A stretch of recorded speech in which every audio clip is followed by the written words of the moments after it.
आदाब। हेडलाइंस उर्दू में आपका इस्तकबाल है। मैं हूं आपके साथ सैयद अनवारुल्लाह गौरी। बढ़ते हैं खबरों की तफसील की जानिब, लेकिन उससे पहले एक नजर हेडलाइंस पर। करने में ताउन किया है डॉक्टर ऑर्थो ऑयल के साथ साथ डॉक्टर ऑर्थो कैप्सूल्स साथ लेना ना भूलें।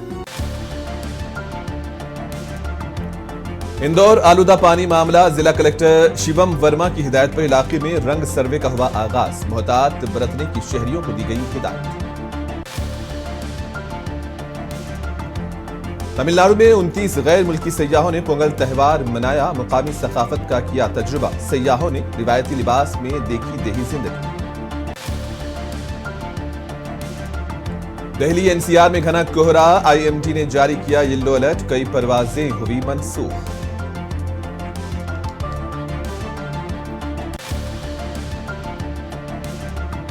प्रयागराज में मांग मेला 2026 का हुआ आगाज। सिक्योरिटी के कड़े बंदोबस्त। 15 फरवरी तक जारी रहेगा मांग मेला। राजस्थान के श्री गंगानगर में पुलिस को मिली बड़ी कामयाबी। ड्रोन के जरिए स्मगल की गई 20 करोड़ रुपए की हेरोइन बरामद। 3 स्मगलर्स को किया गया गिरफ्तार। मेक्सिको में 6.5 शिद्दत का जलजला। दारुल हुकूमत में सायरन बज उठे और खौफ फैल गया। 2 लोगों की हुई मौत।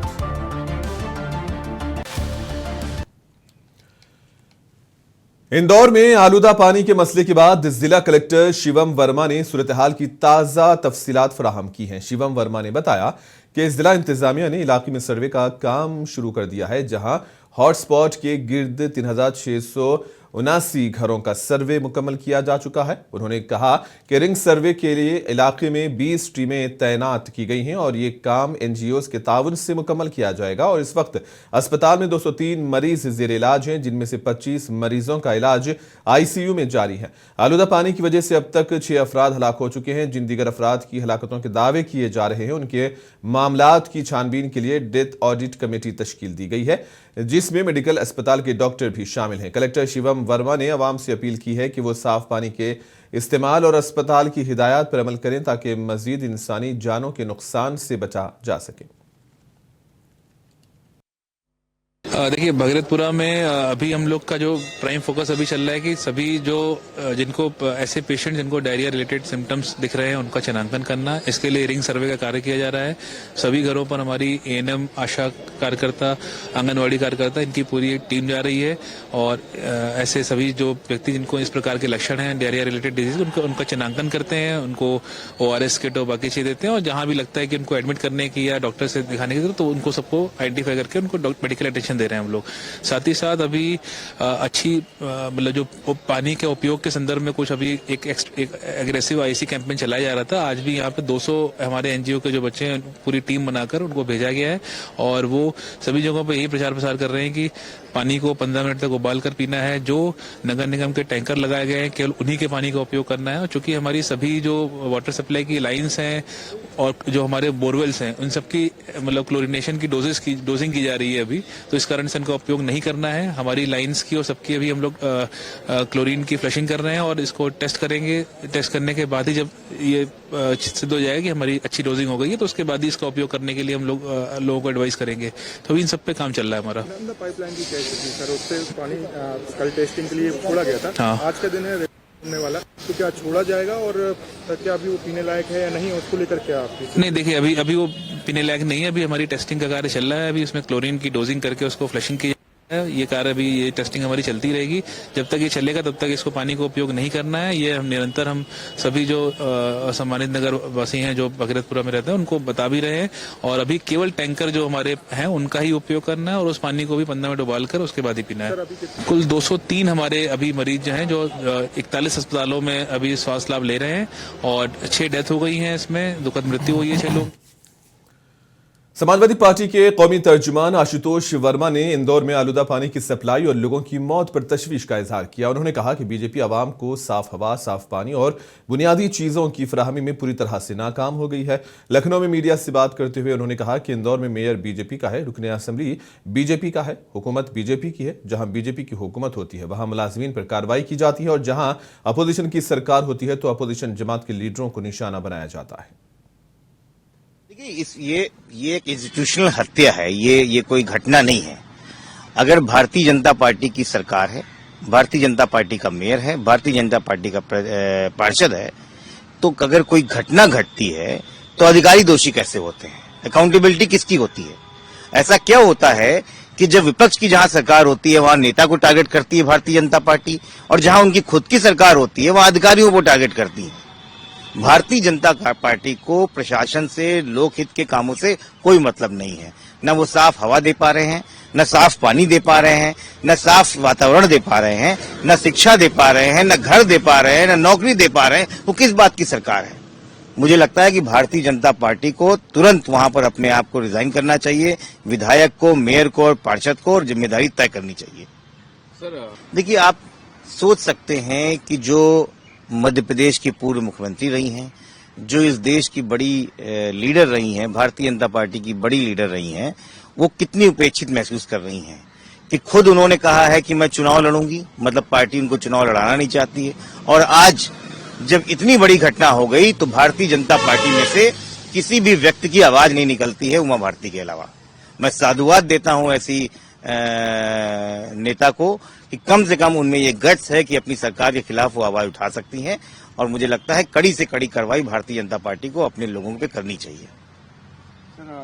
देखिए, इस भारत के आजाद लोकतंत्र में हमने टीएन सेशन जैसे एक चुनाव आयोग देखा है, और हम याद करते हैं वो दौर जब इंदिरा गांधी को भी चुनाव लड़ने से हटाया जाता है। उस दौर में ज्ञानेश कुमार जिस प्रकार से लोकतंत्र की हत्या कर रहे हैं, जिस प्रकार से एक विपक्ष सरकार के साथ मिलके चुनाव आयोग नहीं, वो भारतीय जनता पार्टी का आयोग बना के चला रहे हैं, कोई भी विपक्षी पार्टी उनको सीधे से बात कर सकता है। तमिलनाडु के जिला थूथुकुडी में 29 गैर मुल्की सयाहों ने पोंगल त्यौहार मनाते हुए तमिल सकाफत को करीब से महसूस किया। ये ग्रुप चेन्नई से तिरुवनंतपुरम तक खुद चलाने वाली ऑटो रिक्शाओं के जरिए जुनूब भारत का सफर कर रहा है, और उन्होंने सफर के दौरान सायरपुरम के करीब रुककर फसलों के त्यौहार का तजुर्बा हासिल किया। इवेंट के मुंतजिम ने बताया कि हमने 11 ऑटोज के साथ ये सफर मुनज़्ज़म किया जिन्हें ये गैर मुल्की खुद चला रहे हैं। हम थूथुकुडी में पोंगल मनाने के लिए रुके हैं और 4 दिन में तिरुवनंतपुरम पहुंचेंगे, और इस सफर में यूके, ऑस्ट्रेलिया और जापान के 29 अफराद शरीक हैं। रिवायती तमिल लिबास में मलबूस गैर मुल्की सयाहों ने मुकामी खाने तैयार किए और इस तजुर्बे को गैर मामूली करार दिया। एक सयाह ने कहा कि आज का दिन वाकई शानदार रहा। हमने मुख्तलिफ खाने चखे, जानवरों और फूलों को देखा और खुद पोंगल बनाया जो लाजवाब था। ऑटो रिक्शा की सवारी बहुत मजेदार रही और इससे हमें भारतीय सड़कों की हकीकी तजुर्बा मिला।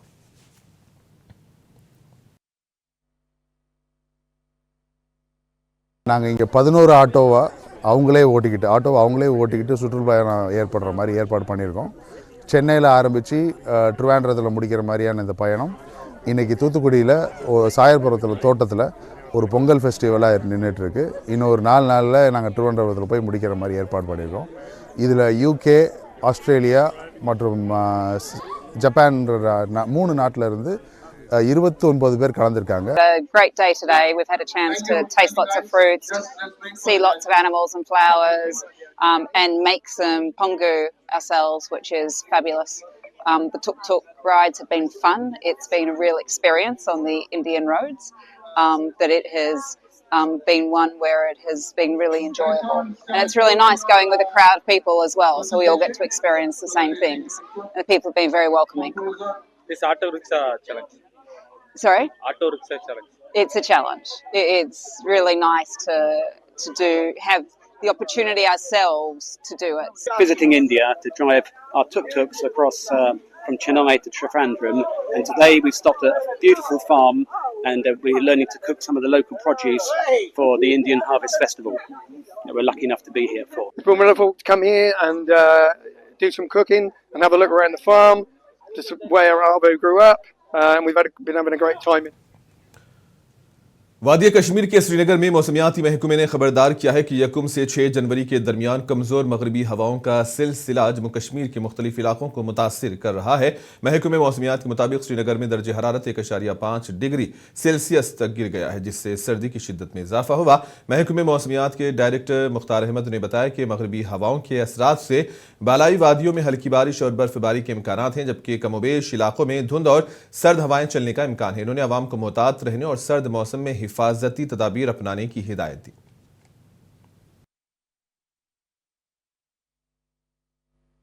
जी बहुत बहुत शुक्रिया। अभी खासकर कल भी खुली धूप रही और दिन में जो टेम्परेचर ऑलमोस्ट 12-13 डिग्री तक सारे स्टेशन के अंदर रिकॉर्ड किया गया और खुली धूप और रात के टाइम नाइट स्काई की वजह से खुली क्लियर स्काई के कारण टेम्परेचर में थोड़ा सा गिरावट देखा गया और खासकर पहलगाम गुलमर्ग की बात करें तो -7 तक टच किया है ऑलमोस्ट।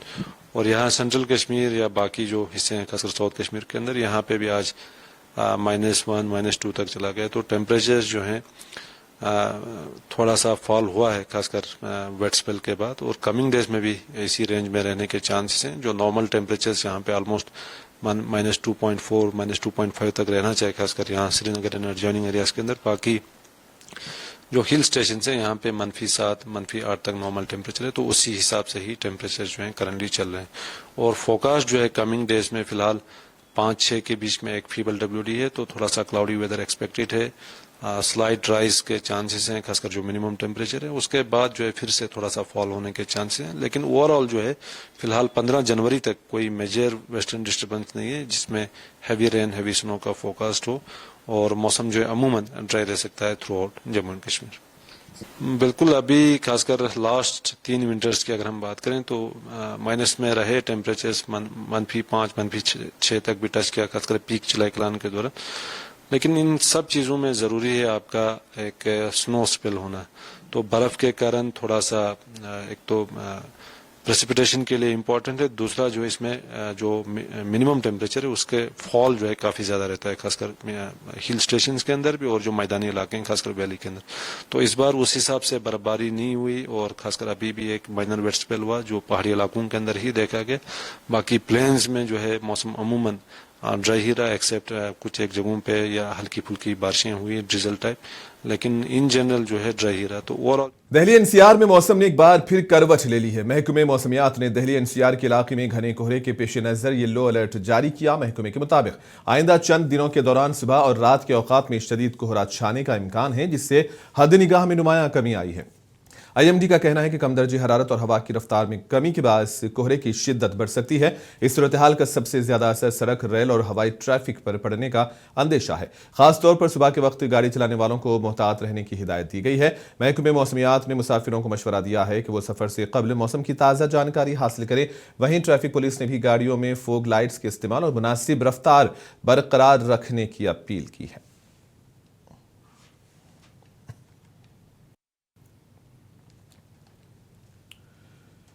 दिल्ली में स्मोक की वजह से इंदिरा गांधी इंटरनेशनल एयरपोर्ट पर आज सुबह से ही परवाजों में शदीद ताखिर के बाइस मुसाफिरों को काफी मुश्किलात का सामना करना पड़ा। मुसाफिरों का कहना है कि परवाजों की गैर मुतवक्को ताखिर से न सिर्फ उनके सफर के शेड्यूल मुतासिर हुए बल्कि एयरपोर्ट पर भीड़ और उलझन में इजाफा हुआ। एयरपोर्ट हुकाम के मुताबिक परवाजों की ताखिर का सबब खराब मौसम और फिजाई ट्रैफिक की बढ़ती हुई भीड़ है। इसके अलावा तकनीकी मसाइल और एयरलाइंस की शेड्यूलिंग में ताखिर ने सूरत हाल मजीद पेचीदा बना दी। मुसाफिरों ने शिकायत की है कि कई फ्लाइट्स की मालूमात बर वक्त नहीं दी गई और बाज़ लोगों को अपनी परवाज के शेड्यूल में तब्दीली के बारे में एयरलाइन से देर से मालूमात फराहम की गई।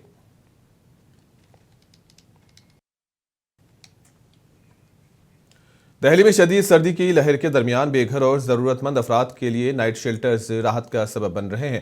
कनॉट पैलेस इलाके में कायम नाइट शेल्टर्स में बड़ी तादाद में लोग रात गुजार रहे हैं, जहां उन्हें गर्म जगह, कंबल और बुनियादी सहूलियात फराहम की जा रही हैं। सर्द मौसम के बायस दर्जे हरारत में नुमायां गिरावट देखी जा रही है, जिससे सड़कों पर रहने वाले अफराद सबसे ज्यादा मुतासिर हैं। और ऐसे में दिल्ली हुकूमत और समाजी तंजीमों की जानिब से चलाए जा रहे नाइट शेल्टर्स गरीब और बेसहारा लोगों के लिए उम्मीद की किरण साबित हो रहे हैं। मुकामी लोगों और रजाकारों का कहना है कि सर्दी बढ़ने के साथ नाइट शेल्टर्स में आने वालों की तादाद में इजाफा हो रहा है। तो वहीं शेल्टर्स में मौजूद अफराद ने इंतजामात पर इत्मीनान का इजहार किया और कहा है कि शदीद सर्द रातों में यह सहूलत उनके लिए जिंदगी बचाने की मुतरादिफ है। सर, इनके लिए देखिए खाने पीने की व्यवस्था है और दवाइयाँ प्रोवाइड की जाती हैं। रहने के लिए हमने जैसे जो लोग नाइट स्टे करते हैं बाहर से आके, पिलो वगैरह दे रखे हैं, गद्दे दे रखे हैं, मैट्रेस वगैरह हैं और बहुत अच्छी तरीके से व्यवस्था बना रखी है हम लोगों ने कि जो भी बाहर से लोग आते हैं यहाँ पे और उनके लिए आराम से, ताकि ठंड से बचाव हो सके, यही व्यवस्था है। और दवाइयाँ उपलब्ध रहती हैं, जैसे कभी अगर किसी को चोट लग जाती है या फिर रात में किसी को वो हो जाता है, दर्द अचानक हो जाता है, तो दवाइयाँ प्रोवाइड हैं। खाने पीने के सुबह नाश्ता आता है इन लोगों के लिए। बस दारुल हुकूमत दिल्ली में यौम जमहूरिया की तकरीबात को लेकर तैयारियां आखिरी मरहले में दाखिल हो चुकी हैं। कर्तव्य पाथ पर यौम जमहूरिया परेड की रिहर्सल पूरी शान और शौकत के साथ जारी है, जहां मुख्तलिफ सिक्योरिटी फोर्सेज और मुसल्लह अफवाज ने अपनी शानदार पेशकशों से फिजा को कौमी जज्बे से भर दिया। रिहर्सल के दौरान पहली parade central industrial security force की जानिब से पेश की गई, जिसमें जवानों ने नज़्म ज़ब्त और ताकत का शानदार मुजाहरा किया। उसके बाद भारतीय बहरिया की परेड ने समंदरी कुव्वत और तकनीकी महारत की झलक पेश की, जिसे देखकर वहां मौजूद अफराद ने तालियां बजाकर जवानों का हौसला बढ़ाया। तीसरी परेड भारतीय फिजाइया की रही, जहां एयरफोर्स के दस्तों ने अपनी पेशेवाराना सलाहियतों और मुनज़्ज़म मार्च से सबको मुतासिर किया। कर्तव्य पाथ पर मौजूद मनाजिर इस बात की गवाही दे रहे हैं कि यौम जमहूरिया की मरकजी तकरीब इस बार भी यादगार होने वाली है।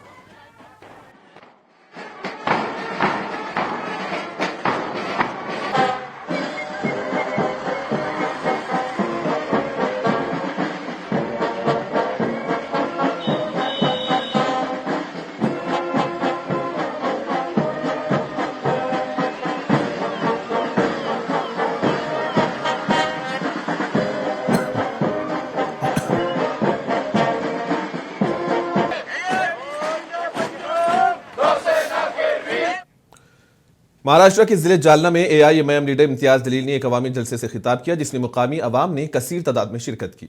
जलसे के दौरान इम्तियाज जलील ने मौजूद शुरका को पार्टी के प्रोग्राम, मुकामी मसाइल और अवामी फलाही बहबूद के मनसूबों के बारे में आगाह किया।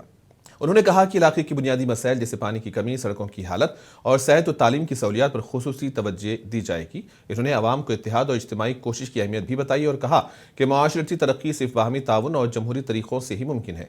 इसी दौरान उन्होंने बीजेपी पर सख्त तनकीद की। बात आपको इसलिए दे रहा हूं कि जब इलेक्शन आता है तो बहुत सारे लोग मजलिस के ऊपर ये तोहमत लगाते हैं,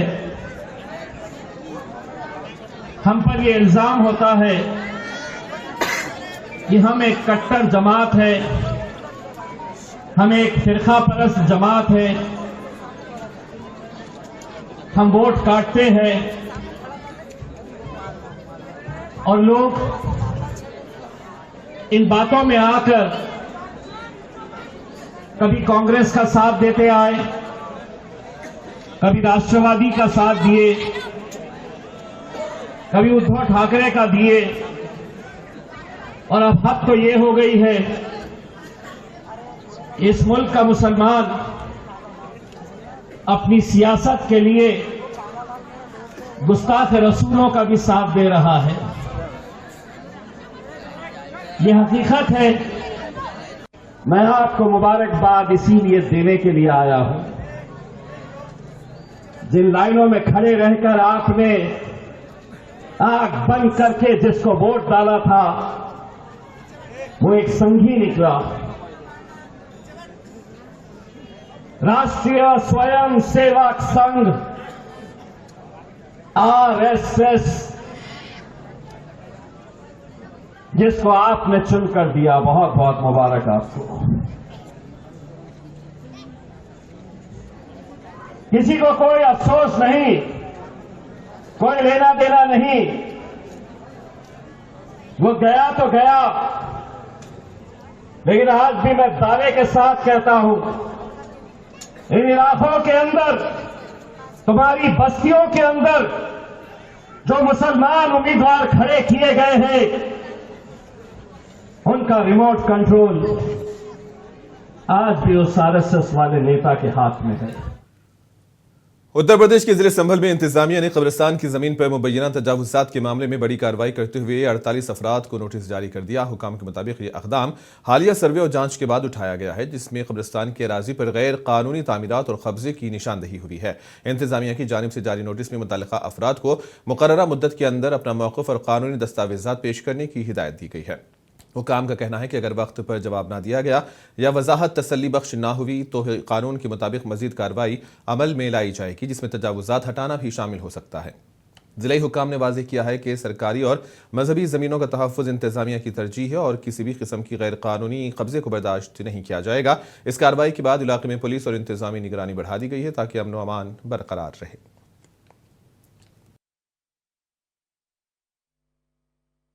ये आप लोग जानते हैं, आप लोगों की उपस्थिति में ये पैमाइश कराई गई थी और उस पैमाइश के बाद कल इन लोगों को नोटिस जारी किए गए थे। लगभग 48 लोग हैं जिनको कि नोटिस आज तामील करा दी गई है और उस पर उन्हें 15 दिन का समय दिया गया है जवाब। ये आप लोग जानते हैं, आप लोगों की उपस्थिति में ये पैमाइश कराई गई थी। प्रयागराज में आज से माघ मेला 2026 का बाज़ाब्ता आगाज हुआ, जो 15 फरवरी तक जारी रहेगा। संगम के किनारे मुनक्किद होने वाले इस मजहबी व सकाफती मेले में मुल्क भर से लाखों अकीदतमंदों की आमद मुतवक्को है, जो मुकद्दस दरियाओं में स्नान करके पुण्य हासिल करेंगे। इंतजामिया की जानिब से मेले के लिए वसी पैमाने पर तैयारियां की गई हैं। सफाई, पीने के पानी, सेहत, सिक्योरिटी और ट्रैफिक के खुसूसी इंतजाम किए गए हैं ताकि अकीदतमंदों को किसी किस्म की परेशानी का सामना ना हो। संगम और अतराफ के इलाकों में इजाफी पुलिस फोर्स तैनात कर दी गई है, जबकि सीसीटीवी कैमरों के जरिए भी निगरानी की जा रही है। प्रयागराज के डिविजनल कमिश्नर सोमिया अग्रवाल ने बताया कि श्रद्धालुओं के लिए वसी इंतजाम किए गए हैं।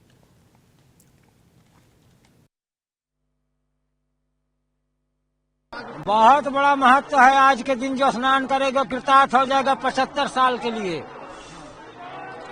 और मैं कन्हैया कच्छ दरबार से फतेहपुर घाट में रहता हूँ। वहाँ किसी का नेटवर्क मोबाइल नहीं चलता, कोई वाईफाई नहीं चलता। कन्हैया जी का सुदर्शन चक्र चलता है वहाँ पे। अमन मारवा जम्मू से आया हुआ मैं, जम्मू एंड कश्मीर। हाँ, आज माघी पूर्णिमा। हाँ, स्नान करने के लिए आए, स्पेशल आए हैं। हाँ, शनिवार के दिन आए, माघ पूर्णिमा। आज देखो कितना रश है, भीड़ देखो। पुलिस वालों ने हर एक मतलब सिक्योरिटी वगैरह बहुत अच्छी है, बहुत अच्छी है। सेफ्टी भी बहुत है। रात को एक बंदा गिर भी गया तो उसको मतलब रेस्क्यू भी कर लिया, उसी टाइम रेस्क्यू कर लिया। बहुत अच्छा बनाया हुआ है। जैसे मतलब भीड़ भाड़ जैसा, या खुद मना कर रहे हैं, जैसे पब्लिक आ रही है इनको तंग करने के लिए, जैसे बोलते हैं ना पुलिस वाले आगे पीछे, जो सारी जगह अच्छी तरह बनाया हुआ इन्होंने। आज यहाँ पे पहला स्नान है पौष पूर्णिमा का, और यहाँ पे जितने भी श्रद्धालु हैं उनसे भी बात करी गई, और यहाँ पे सबको जो है व्यवस्था सुचारू है, अच्छी लग रही है, और सब लोग कन्वीनियंटली यहाँ पर स्नान कर रहे हैं। तमाम पुलिस जी, यहाँ पर जैसे हम लोगों को सुविधा उपलब्ध करानी थी उसी प्रकार से सुविधा उपलब्ध कराई गई है, और सब कुछ यहाँ पे अभी नॉर्मल है। मैं जितने भी श्रद्धालु आ रहे हैं उनसे यही कहना चाहूंगी कि माँ गंगा सबको अपना आशीर्वाद प्रदान करे। और आज हम लोगों का माघ मेला प्रारंभ हो रहा है, और कहते हैं कि सारे महीनों में सबसे अच्छा माघ मेला है, और सबको। तमिलनाडु के जिले पदुकोताई में 2026 का पहला जल्लीकट्टू इवेंट मुनक्किद हुआ था। चिनकोरोची में जल्लीकट्टू इवेंट का इनेकाद किया गया। इस रिवायती और सकाफती खेल में मुकामी नौजवानों ने अपने जानवरों की महारत और हिम्मत का मुजाहरा किया, जिसे देखने के लिए बड़ी तादाद में लोग जमा हुए। इवेंट के दौरान गांव का माहौल कौमी जोश व जज्बे से भर गया, जहां शुरका ने बछड़ों के साथ अपनी महारत दिखाई और शायकीन ने तालियां बजाकर उनकी हौसला अफजाई की। जल्लीकट्टू की इस रिवायत को तमिलनाडु में सदियों से जिंदा रखा जा रहा है, और ये खेल मुकामी सकाफत और किसानों की पहचान के तौर पर जाना जाता है।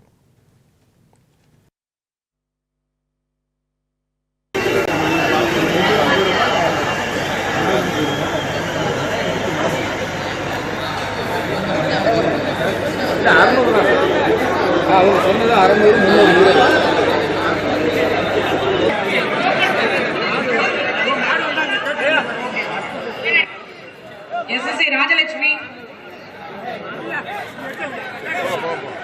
WSC 1249 1279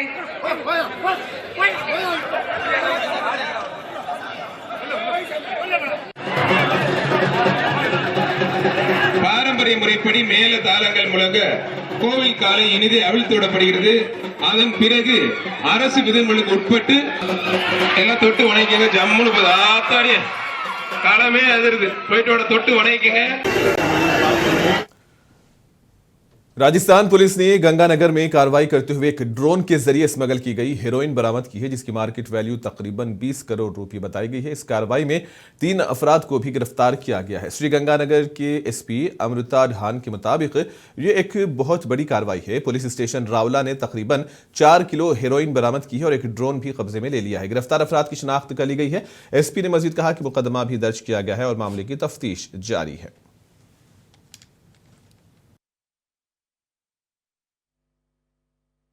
ये एक बहुत ही बड़ी कार्रवाई है। लगभग 4 किलो हेरोइन जब्त की गई है पुलिस थाना रावला के द्वारा, और इसमें साथ में एक ड्रोन भी जब्त किया गया है। इसमें FIR दर्ज करके और अब हम अग्रिम अनुसंधान करेंगे।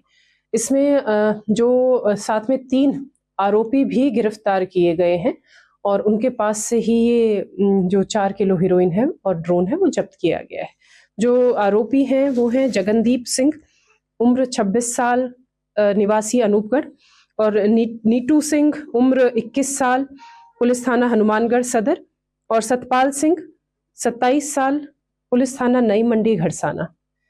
अगर आप इनमें देखें जो आरोपी हैं वो सभी 20-25 वर्ष के नवयुवक हैं, और जो बॉर्डर पार से तस्करी है वो सबसे गंभीर अपराधों में से एक है, जिसकी जो सजा है वो 20 साल और से लेकर 20 साल से भी अधिक हो सकती है। तो आपसे मेरा अनुरोध है, जो सभी आपके माध्यम से जितने भी युवा वर्ग हैं यहाँ पर, कि आपको इसमें फायदा क्या हुआ है ना, आपका पूरा परिवार खत्म हो जाता है आपकी गिरफ्तारी। ये समय वो होता है जब पूरा परिवार आपके ऊपर निर्भर करता है। ये एक बहुत ही बड़ी कार्रवाई है। लगभग 4 किलो हीरोइन जब्त की गई है पुलिस थाना रावला के द्वारा, और इसमें साथ में एक।